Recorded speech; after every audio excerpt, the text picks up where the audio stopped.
बड़ी खबर पर नजर डालते हैं, जहां पर आरक्षण बिल पर मुहर से बदलेंगे सियासी समीकरण। बिल्कुल, जम्मू कश्मीर की सियासत में बड़ा बदलाव होगा और जम्मू कश्मीर विधानसभा में मौजूदा समय में 90 सीटें हैं। जम्मू कश्मीर विधानसभा में आरक्षण बिल पर मुहर लगने के बाद राज्य की सियासत की 28 नई सीटों का इजाफा होगा, जिससे राज्य की राजनीतिक तस्वीर बदल जाएगी।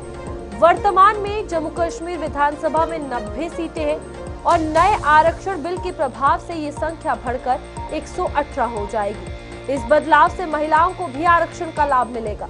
जैसे कि बिना आरक्षण के वर्तमान में 4 महिलाएं विधानसभा में अपनी जगह बना चुकी हैं। विधानसभा में सीटों की संख्या में इजाफा होने से राजनीतिक दलों को नए समीकरणों के तहत अपनी रणनीतियां बनानी पड़ेगी। ये बदलाव जम्मू कश्मीर की राजनीति में नए अवसर और चुनौतियां दोनों लेकर आएगा। अब देखने वाली बात यह है कि सियासत में जब बड़ा बदलाव होगा तो जम्मू कश्मीर में तस्वीर क्या कुछ होगी, जहां पर हम महिला आरक्षण को लेकर बात कर रहे हैं और इस बीच जब 33% आरक्षण मिलेगा, जाहिर सी बात है जम्मू कश्मीर में भी सीटों का जो नंबर है वो बढ़ेगा और इस बीच महिलाओं की भागीदारी भी बढ़ेगी।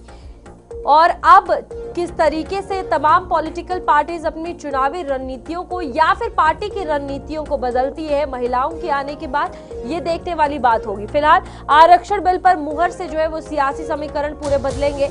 इस बीच जो हम लगातार कह रहे हैं कि ये बिल कहीं ना कहीं अब सियासत में, राजनीति में एक मास्टर स्ट्रोक की तरह खेलेगा और एक बड़ा गेम चेंजर जो है वो साबित होगा। फिलहाल आरक्षण बिल को मुहर लगाने से लेकर अगर बात की जाए, जम्मू कश्मीर में फिलहाल 90 जो है वो सीटें हैं और अब आंकड़ा जो है इन सीटों का बढ़ता हुआ नजर आएगा। लगभग अगर बात की जाए इस बीच तमाम अगर जम्मू कश्मीर की पार्टीज, जितनी भी राजनीतिक पार्टीज है, इनकी भी अगर बात करें तो इन्हें भी अपने समीकरण जो है इसको लेकर बदलने होंगे। आप देखिए, अभी तक जम्मू कश्मीर की अगर बात करें, लोकसभा सीटों की संख्या 5 है।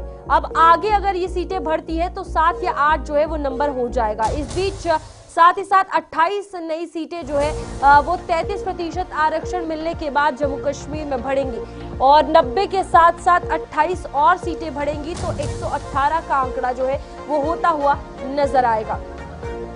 चले, हमारे साथ वरिष्ठ पत्रकार विनोद जी जुड़ चुके हैं।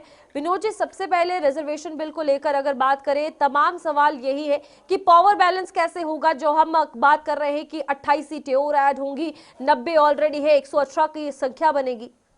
हाँ बिल्कुल, जब 33% आरक्षण जम्मू कश्मीर विधानसभा को मिलेगा तो स्वाभाविक सी बात है 28 से 29 सीटें बढ़ जाएंगी। जब इतनी सीटें बढ़ जाएंगी, स्वाभाविक सी बात है कि जो फीमेल्स हैं, जो राजनीति में अपना भविष्य आजमा रही हैं, उनको भी विधानसभा में अपना पक्ष रखने का मौका मिलेगा। और जब एक वोट बैंक के नज़रिए से आपको देखा जाता है तो अब आप पॉलिसी मेकिंग में आ जाएंगी, यानी फीमेल जो है पॉलिसी मेकिंग में आ जाएंगी, तो कहीं ना कहीं महिला सशक्तिकरण की तरफ बड़ा कदम होगा। अब ये महिला सशक्तिकरण की हम बात कर रहे हैं, जब बिल आता है, मुहर लगती है, क्या लगता है इसके बाद पर्टिकुलर रीजन या फिर किसी पार्टी को इससे ज्यादा फायदा होगा या ओवरऑल एक सिनेरियो जो है वो बदलता हुआ नजर आएगा?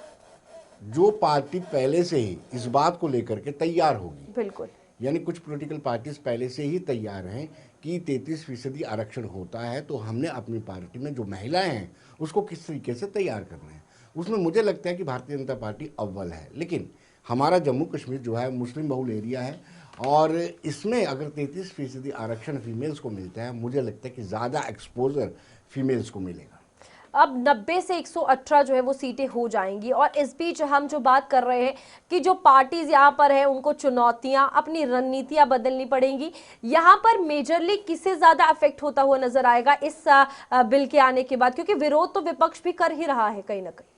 देखिए, विपक्ष का जो विरोध है उस पर हमने कल भी चर्चा की थी कि वो कह रहे हैं कि डिलिमिटेशन, यानी जो 2034 में होना चाहिए तो उसको प्रीपोन क्यों किया जा रहा है, 2029 में क्यों लाया जा रहा है। एक उनकी ये ऑब्जेक्शन है। दूसरा, डिलिमिटेशन को लेकर के उनकी ऑब्जेक्शन है कि आपकी जनगणना 2011 के आधार पर आप डिलिमिटेशन कर रहे हैं, वो ठीक नहीं है। 2027 की जनगणना के बाद किया जाना चाहिए।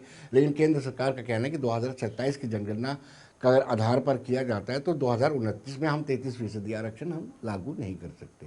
मैं आपको जम्मू कश्मीर के परिप्रेक्ष्य में बताऊं, अभी फीमेल्स की भागीदारी मात्र 3 दशमलव के करीब है, यानी 90 सीटों में से 4 फीमेल्स जीत के आई हैं, जिसमें देवयानी है, शगुन परिहार है, सुनीमा है, स्कीना है जो कैबिनेट मिनिस्टर है।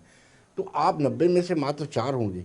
अब 5 और जो नॉमिनेट की जानी है उसमें भी 2 फीमेल्स हैं, लेकिन वो अभी नॉमिनेशन होनी वो अलग की बात है। लेकिन इतनी कम भागीदारी तो कैसे जस्टिस हो पाएगा फीमेल्स के साथ? जस्टिस तभी हो पाएगा जब 33% आरक्षण लागू होता है। अब कहीं ना कहीं संकेत चुनावों के भी है, इस बीच आपको क्या लगता है ये पॉलिटिकल स्ट्रैटेजी कितनी काम आएगी ऑन ग्राउंड?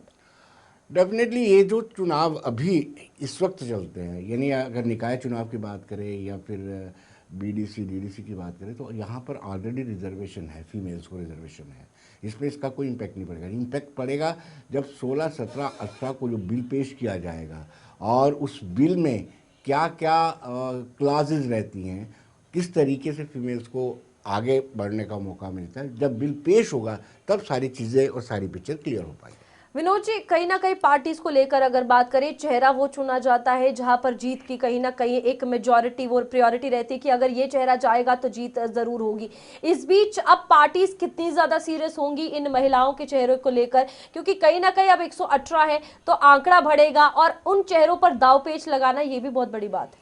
देखिए, पहले जितने भी पॉलिटिकल पार्टीज को मैं कवर करते आया हूँ उनमें एक महिला विंग होता था जी। उस महिला विंग के इर्द गिर्द ही महिलाओं की सियासत चलती थी।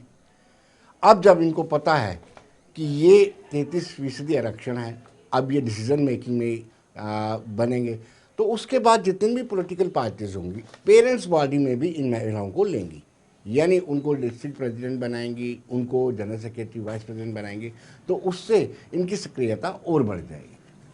अब यहाँ जम्मू वर्सेस कश्मीर हमेशा से देखने को मिलता है, अब यहाँ पर सीट को लेकर अगर बात की जाए तो जब डिस्ट्रीब्यूशन होगी तो कितनी ज़्यादा डिफ्रेंसिएशन जो है वो देखने को मिलेगी इस बीच? देखिए, 33% है और हर एक पॉलिटिकल पार्टी चाहेगी कि उस कैंडिडेट को खड़ा किया जाए जो जीतने के लायक हो, यानी विनेबिलिटी देखी जाएगी और सभी पॉलिटिकल पार्टी ऐसा ही करेंगी, विनेबिलिटी के आधार पर अपना कैंडिडेट उतारेंगे।